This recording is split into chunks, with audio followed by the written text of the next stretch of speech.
O Senhor esteja convosco. Proclamação do Evangelho de Jesus Cristo, segundo Lucas. Naquele tempo, Jesus tinha entrado em Jericó e estava atravessando a cidade. Havia ali um homem chamado Zaqueu, que era chefe dos cobradores de impostos e muito rico. Zaqueu procurava ver quem era Jesus, mas não conseguia por causa da multidão, pois era muito baixo. Então ele correu à frente e subiu numa figueira para ver Jesus, que devia passar por ali. Quando Jesus chegou ao lugar, olhou para cima e disse: Zaqueu, desce depressa, hoje eu devo ficar na tua casa. Ele desceu depressa e recebeu Jesus com alegria. Ao ver isso, todos começaram a murmurar, dizendo: ele foi hospedar-se na casa de um pecador. Zaqueu ficou de pé e disse ao Senhor: Senhor, eu dou a metade dos meus bens aos pobres, e se desfraudei alguém, vou devolver 4 vezes mais. Jesus lhe disse: hoje a salvação entrou nesta casa, porque também este homem é um filho de Abraão. Com efeito, o Filho do Homem veio procurar e salvar o que estava perdido. Palavra da salvação.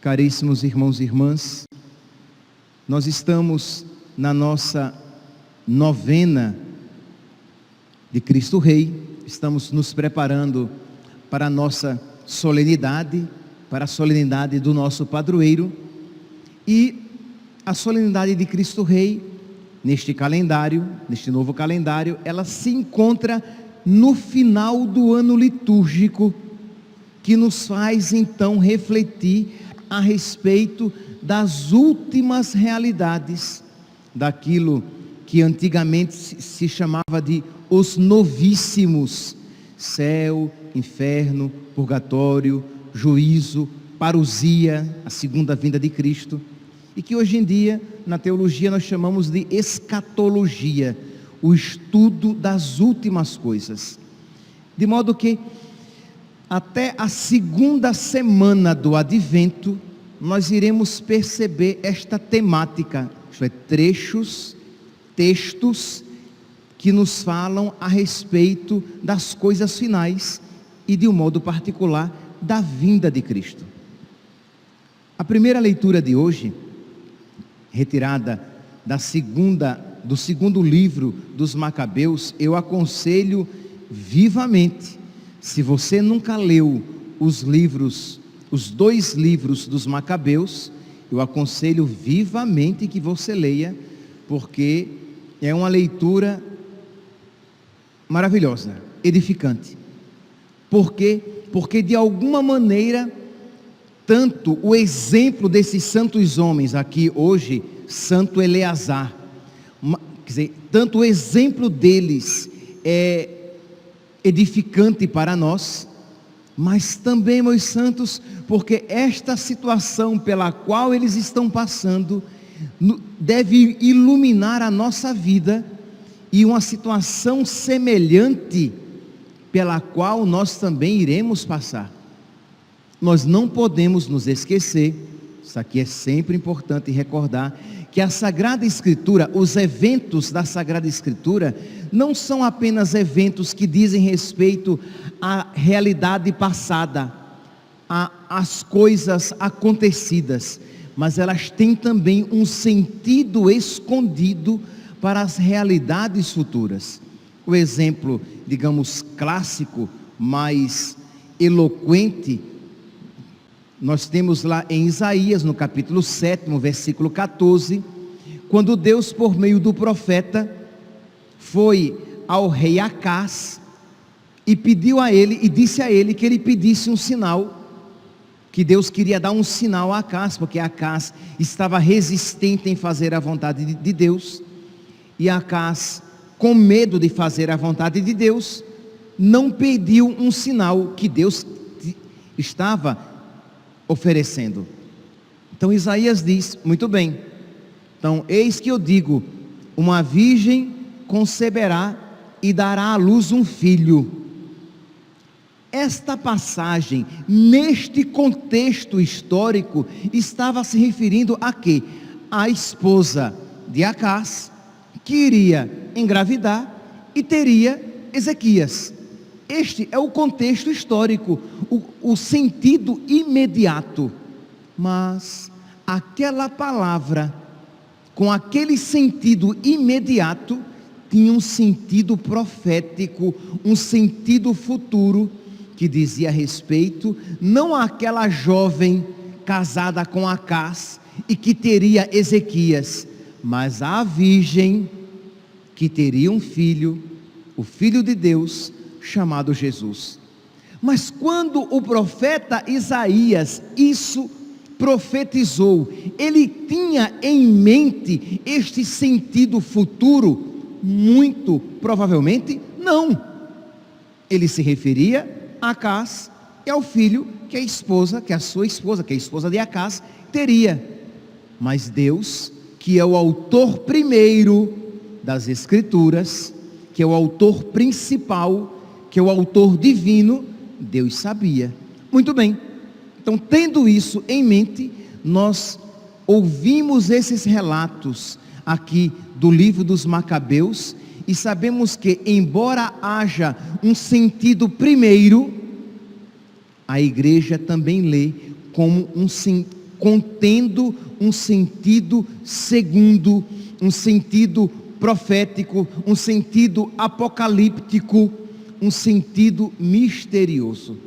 Pois bem, diz aqui então que Eleazar, Santo Eleazar, né, que ele rogue por nós. Imaginem este homem com 90 anos, o rei Antíoco Epífanes tinha tomado o povo de Deus, estava dominando o povo de Deus, e ele queria formar um reino único, com uma única religião, com valores únicos, isto é, com valores, antivalores, ligados à sua cultura helênica, à sua cultura pagã.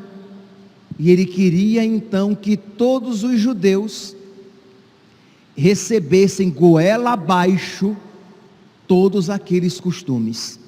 Então, muitos em Israel aderiram, mas Eleazar, com outros também, resolveram resistir, pagando com a própria vida a sua fidelidade a Deus. Meus santos, a fé na ressurreição dos mortos já estava presente aqui. Meus santos, se nós não tivermos fé, se nós não tivermos uma fé viva, que nos capacite a estar dispostos a perder tudo, mas não perder Deus, nós faremos parte do grupo daqueles que resolveram abandonar a fé e aceitar os costumes pagãos. Então diz então aqui, a leitura de hoje, Eleazar era um dos principais doutores da lei, homem de idade avançada e de venerável aparência. Quiseram obrigá-lo a comer carne de porco. Por quê? Porque para os judeus, o porco era um animal impuro. Então os pagãos, eles tinham um sinal, isto é, comer carne de porco, naquele contexto, significava o quê? Abandonar o judaísmo, abraçar o paganismo. Então Eleazar, ele prefere a morte a comer carne de porco. Mas entenda aqui o que significa a carne de porco. Significa abandonar as leis de Deus, a religião revelada. Então Eleazar diz: eu prefiro a morte, mas eu não comerei carne de porco. E diz que colocam a força na sua boca, assim como querem nos fazer engolir a agenda mundana, a agenda pagã. essa religião única, essa religião universal. Interessante, a religião única e universal do mundo atual não é necessariamente uma religião única como nós poderíamos compreender, mas é aquela mentalidade de toda religião salva, toda religião é boa, todos os valores são aceitáveis, tudo é correto. Ora, se tudo é correto, nada é correto, porque existem valores, existem ensinamentos que se contrapõem uns aos outros, existem religiões que se contrapõem umas às outras, mas se todas as religiões são verdadeiras, é porque todas as religiões são falsas, é porque nada vem de Deus, tudo é criação do homem. Porque se é verdadeiro que, por exemplo, que Jesus Cristo salva e que Maomé, o islamismo, salva, então se é verdadeiro, se é tão verdadeiro ser muçulmano como ser cristão, então percebe que nada é verdadeiro, tanto faz, o que importa é que você esteja de acordo com as leis do mundo, com a mentalidade do mundo, porque toda religião, no fundo, é uma criação mundana, uma criação dos homens, mas esta não é a nossa fé. Nós cremos, meus santos, que o Deus, Pai de nosso Senhor Jesus Cristo, criou este mundo, que nós pecamos, e que Deus, o Pai de nosso Senhor Jesus Cristo, enviou o seu Filho para nos salvar, e Ele é o nosso Salvador, e que só existe salvação no nome de Jesus, e que a única religião verdadeira é a religião fundada, é a igreja fundada por nosso Senhor Jesus Cristo, e nós precisamos, meus irmãos, crer nisso. E o que é que Jesus Cristo, o nosso Mestre, o nosso Salvador, a segunda pessoa da Santíssima Trindade, o Deus que se fez homem, o que é que Ele diz? Que vale a pena perder este mundo e tudo aquilo que Ele oferece, mas não perder o céu, que é o que verdadeiramente importa, que é aquela felicidade perfeita. E esses judeus que ainda não criam em Jesus, porque Jesus ainda não tinha vindo à terra, mas eles já tinham fé na ressurreição, e eles estavam dispostos a perder tudo. Se vocês pegarem lá em 1 Macabeus, vocês vão ver de uma maneira mais explícita. Nós estamos aqui em 2 Macabeus, no capítulo 6, mas se vocês forem lá para 1 Macabeus, no capítulo 1, vocês vão encontrar que diz que muitos israelitas adotaram a religião, estou aqui no versículo 43, 1 Macabeus, capítulo 1, versículo 43, muitos macabeus adotaram a religião oficial, religião esta que promovia os bacanais, isto é, as orgias. Nós poderemos dizer que a religião oficial no mundo atual é o que? É você aceitar as práticas homossexuais como tão honestas e justas, ilícitas, como as relações entre o homem e a mulher. A religião oficial, isto é, a mentalidade do mundo, coloca o quê? Que história é essa? De que o sexo só pode ser vivido dentro do casamento. Isto é ilusão, é criação repressora dessa religião cristã. A ideologia de gênero que quer ensinar às nossas crianças o quê? Que elas podem escolher o que elas querem ser, que ninguém nasce menino ou menina, a gente nasce gente e depois decide o que quer ser. O cristão, ele diz não, isso não está de acordo com, isso não está de acordo nem com a estrutura biológica, nem com o DNA, né? Mas eu não vou nem entrar aqui nesse aspecto, mas isso não está de acordo com o ensinamento que nós recebemos de Deus, que Deus fez o homem e a mulher, e o homem para a mulher. Pois bem, então, nós podemos mudar os contextos, mas nós vemos esta mesma tentativa de quê? Do homem, dos governos que querem ser Deus e obrigar as pessoas a seguir as suas determinações, mesmo que estejam contrárias às determinações de Deus. Então diz aqui em 1 Macabeus que muitos israelitas aderiram às religiões oficiais e de que eles ofereciam sacrifícios aos ídolos e profanaram o sábado, construindo altares, templos e capelas idolátricas, sacrificando porcos e animais imundos. Tinham de deixar incircuncisos os seus filhos, não podiam circuncidar os seus filhos, e profanar a si mesmos com todo tipo de impureza e abominações. E diz aqui que versículo agora 53, muitos judeus não aceitaram e fugiram para os montes. Eles perderam, eles tiveram que deixar as suas posses, eles tiveram que deixar as suas casas na cidade, porque a única maneira de eles se manterem fiéis a Deus e a sua religião era perdendo tudo e fugindo para os montes. A pergunta é, meus santos, se um contexto semelhante a nós nos acontecer, nós estaremos dispostos também a deixar tudo e a nos esconder para não perder a nossa fé? Nós estaremos dispostos? Eu sei que isso muitas vezes as pessoas não querem nem pensar. Não quero nem pensar. Não, meu santinho, nós precisamos pensar. Por quê? Porque nós olhamos para a situação do mundo atual e vemos que uma realidade semelhante se aproxima a galope.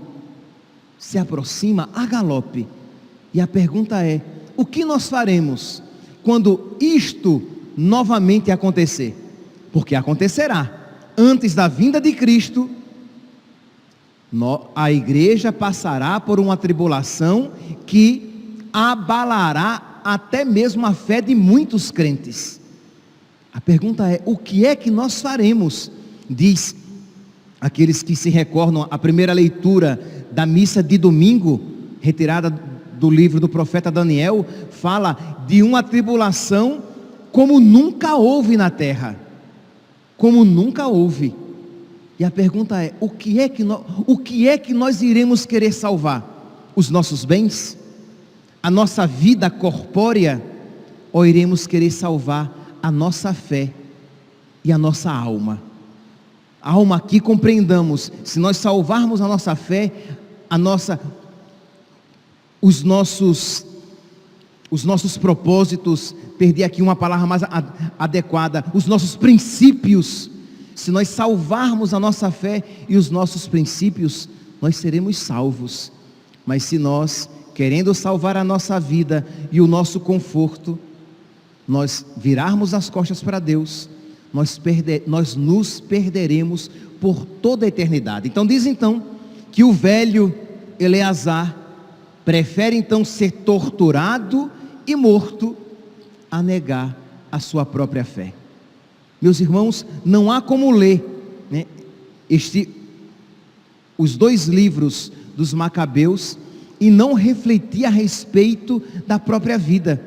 Nós estamos aqui na primeira leitura de hoje, no capítulo 6 do 2º livro dos Macabeus, e ele diz aqui que eles colocaram deuses pagãos dentro do templo para que o povo adorasse, para que o povo aceitasse aquela nova religião, e que não se podia mais celebrar o sábado, nem guardar as festas tradicionais. O sábado foi proibido de ser celebrado. E é interessante que, se você pegar lá no livro de Daniel, nós iremos encontrar uma profecia que a igreja sempre leu, e se interrogando a si mesma, se isso também não diria respeito a nós, quando diz que aqui no capítulo 9, versículo 27 de Daniel, está se referindo a este mesmo contexto de perseguição de Antíoco Epífanes. E diz aqui que firmará uma aliança com muitos, essa aliança pagã, que durará uma semana, durará meia semana, e fará cessar o sacrifício, e porá na ala o ídolo abominável, até que o fim decretado chegue ao destruidor. Então aqui fala do santo sacrifício que será extinguido, se nós aqui juntarmos com aquilo que Nossa Senhora diz em muitas aparições, de que ela fala desta perseguição, ela fala da perseguição ao sacrifício da Santa Missa, para que ele não seja mais realizado. E se nós juntarmos, meus santos, então, a palavra de Deus com estas aparições, que são revelações particulares, que nós não somos obrigados a acreditar, é verdade, mas se nós olharmos um pouquinho o contexto atual, nós veremos que estamos nos aproximando, que algo muito ruim se aproxima a galope. E meus irmãos, nós precisamos pedir a Deus que Ele nos aumente a fé, que Ele nos conceda, porque estamos ouvindo essa leitura de Santo Eleazar, e nós precisamos pedir então que Ele do céu, porque Ele é santo, que Ele interceda por nós, para que nós tenhamos uma fé semelhante, para que nós tenhamos uma coragem semelhante, para que nós também não queiramos, ao contrário de muitos judeus no tempo de Eleazar, querendo salvar a própria vida, querendo se livrar do sofrimento na terra, caminhar para o sofrimento eterno no inferno. Peçamos, meus santos, de verdade, não ouça apenas esta palavra, não ouça apenas esta primeira leitura e esta homilia, e achando que isso diz respeito apenas a uma realidade que aconteceu lá atrás. Não, meus santos, isso se refere também a uma realidade que nos acontecerá, se não a nós, aos nossos. Embora eu tenha uma profunda impressão de que esta geração verá esta realidade aqui profetizada. Então precisamos estar firmes na fé, senão nós iremos debandar. Senão, meus santos, para salvar os nossos bens, para salvar a nossa vida, para poder ir e vir, para poder comprar e vender, nós iremos aceitar a marca da besta. Isto é, que marca é essa? É necessariamente uma marca material e física na mão ou na fronte? Não necessariamente. A marca da besta é a sua aceitação da mentalidade da besta, dos valores da besta, da religião universal, da mentalidade do politicamente correto, quando você estará disposto a renunciar todos os seus valores, renunciar à sua fé, para não renunciar à segurança neste mundo transitório, passageiro, fugaz.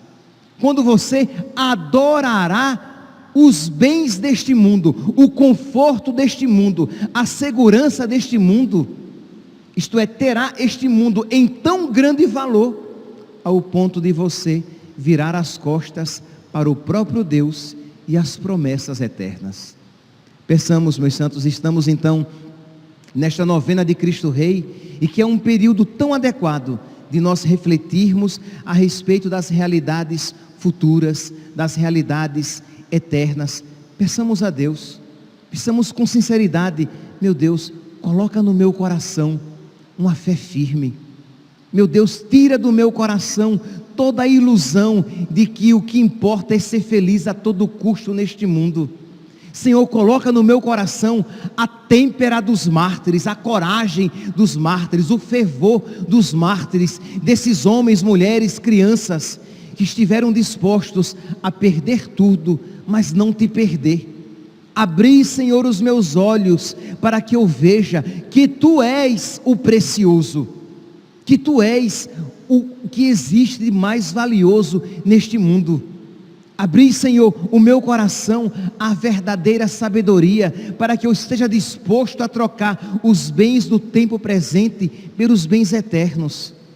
Se nós, meus santos, não tivermos esta fé, esta sabedoria e este amor firmes, entranhados no nosso coração, nós iremos sucumbir quando a provação vier.